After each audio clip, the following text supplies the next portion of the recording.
This offseason, the New Orleans Pelicans acquired another dominant ball handler via trade in DeJounte Murray, and because of this, it's looking like Brandon Ingram is going to be the odd man out on this roster. So let's talk about what teams could possibly trade for him and what the future is for BI, because he's one of my favorite players in the NBA. So BI is more of a traditional mid-range scoring threat from the wing position. He doesn't really shoot a lot of threes, and he's not an amazing defender, but he is a solid playmaker out of the pick and roll, and he is, again, just a very, very deadly mid-range shooter. He's probably a top 3 mid-range shooter in the NBA. So I do think there are some teams on the lower end of playoff contenders that would maybe trade for him. I think a Charlotte, I think a Miami, I think an Atlanta, a team that is maybe going to compete for a lower seed in the playoffs.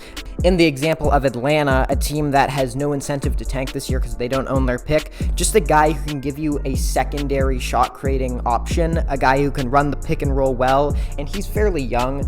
I think Charlotte is probably the best destination